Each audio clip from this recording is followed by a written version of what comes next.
আরে ওই মালটা আবার এসেছিল। ওই হান্ডু মালটাকে একটু মাসাজ দিতে দেই না, ওর কষ্টটা কি একমাত্র সাবিত্রী মেটাতে পারবে নাকি? ঠিক জায়গাতে নেমেছি মনে হচ্ছে, ভাবতে হবে না, সামনেই বাড়িটা। তুমি বড্ড চিন্তা করো, এরপরে ফোন না করলে না একদম ফোন করবে না। ভাবছো ভুল জায়গায় এসেছো?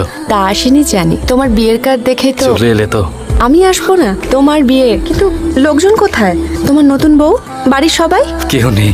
তার মানে এখন আসেনি বলো? কেউ আসবে না কিরণ। কেন? তুমি একই রকম রয়ে গেলে। সিরিয়াস ব্যাপার নিয়ে ইয়ার্কি করা তোমার আর গেল না। আজকে তো তোমার বিয়ে। আজকের তারিখ, আজকের বাড়ি, সব ঠিক। স্যার এখনো ক্লায়েন্ট আছে, আর তার মধ্যে আজকে আমাদের এসিটাও খারাপ হয়ে গেছে। আজকে আর বডি ম্যাসাজ হবে না, আপনি কালকে আসুন। মানে কি আমাকে তো 1 ঘন্টার মধ্যে আসতে বলা হলো, আমি আজকেই ম্যাসাজ করবো এন্ড দ্যাট টু বাই হা। এভাবে আপনি কথা বলতে পারেন না, আর তার মধ্যে আমাদেরও তো কিছু নিয়ম কানুন আছে। ওকে আসতে দে। টাচটা তো তোমার চেনা কিরণময়ী, নাকি ভুলে গেছো? Please open.